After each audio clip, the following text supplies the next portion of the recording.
స్వామి వారి నామాన్ని ఈ రోజు చేపించడం, ఈ రోజు మొదలు పెట్టడం, ఈ రోజుతో తన బర్త్డే సెలబ్రేషన్ ఈ రోజు నుంచి స్టార్ట్ చేశారు, ఫోన్ చేశారు. అది మీ ఇంటి నుంచి చేయడం అనేది మీ యొక్క అదృష్టంలోనే మేము భావిస్తున్నాం. బాగుమైన అదృష్టానికి మేము కూడా సంతోషిస్తున్నాం. ఇది ఏంటి అంటే స్వామి వారి 99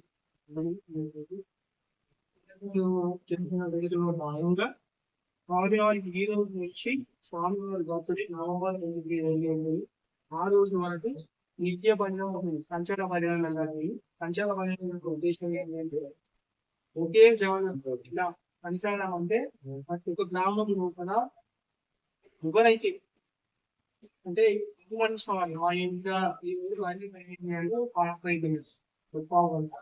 ఎక్కువ టైం తీసుకోవాలి, ఎక్కువ తీసుకొచ్చేది కానీ ఎక్కేంటి అదే అంటే మనకు తెలుసు మన పునరంలో మన ఎక్కువ కాల్చి పునరాన్ని కళ మంచి కళగలుగుతుంది కళపడి కానీ ఆడవాళ్ళు కానీ ఆ భజన అనేది చేయడం వల్ల మనుషులు కూడా ఒక ఆనందం అనేది మెరుగుపరుస్తుంది. అంటే నేను ఒక విధంగా చెప్పాలంటే మనం మార్నింగ్ ఉదయం నుంచి సాయంత్రం వరకు ఏదో ఒక పనిలో నిమగ్నమై ఉంటాము. ఒక్కసారి మనం ఒకసారి వెళ్ళి చూడండి, నేను అంటే సింపుల్ గా చెప్తున్నాను.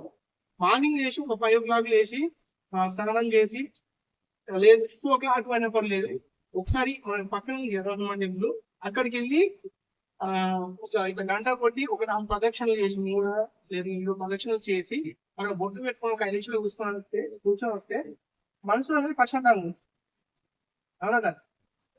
అదే విధంగా స్వామి నామాన్ని కూడా జపిస్తే మనకున్న బాధలు మైమరిచిపోయి మనం ఆ కొద్ది క్షణాలు అంటే ఇప్పుడు మనం 45 నిమిషాలు చేసినాం, ఆ 45 నిమిషాలు అనేది మనం ధ్యానం ఏం చేసినాం, మన బంధానికి మనసు ఏదేదో బాధలు ఏదేదో మనసు దించే ఉంటాయి.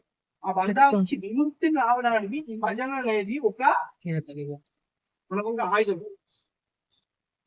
తెలియక చాలా మంది ఏం చేయలేదని కాదు, ఒక మధ్యలో మత్తి వేస్తే మర్చిపోతారు, లేకపోతే ఇంకేదో వ్యసనాలు చెడు వ్యసనాలకు బానిస అయిపోయి ఏదేదో వల్ల మర్చిపోవచ్చు అంటూ ఉంటారు. కానీ ఇది ఒక్క మందే ఏంటంటే ఒక భజన అనేది కూడా మన ఏదేదో మనసులో ఉండే కొన్ని లేకపోతే బాధలు లేకపోతే ఇంకేదో ఏదైనా కావచ్చు, ఇలాంటి డిప్రెషన్ కూడా మనసు నుంచి తీసేయడానికి భజన అనేది చాలా తోడ్పడుతుంది. అది మీ అందరికి తెలిసిన విషయాన్ని మనకి షేర్ చేసుకున్నాం. మొత్తం నేను చెప్పింది ఏం లేదు. ఓకే, స్వామివారి సంచలన భజనలో మొదటి రోజు తొందర శ్రీనివాస గారి ఇంట్లో జరిగింది. మీ కుటుంబం కూడా ప్రతి ఇంట్లో ఈ యొక్క భజన ఈ యొక్క ఇంట్లోనే కాకుండా మీరు తెలుసు మనకి ఊళ్ళో మంచి పెద్ద మనిషి తెలిసిన మా బావ అయిపోయింది సార్ అయిపోయింది. మీరు కూడా మీ ఫ్యామిలీ తోటి ఏదైనా ఒక గ్రామంలో ఈ రోజు నుంచి సీరియల్ గా ఒక వారం రోజులు మీ ఊర్లోనే ఉంటుంది. ఈ 100 రోజులలో ఈ రోజు నుంచి వారం రోజులు మీ ఊర్లోనే ఉంది. ఈ వారం రోజుల తర్వాత రేపు సరే ఇంకా బెజ్జాలు అనుకున్నాం, ఆ బెజ్జాల నుంచి మళ్ళీ గురువారం నుంచి మళ్ళీ బుధవారం వరకు మా ఊర్లో ఉంది.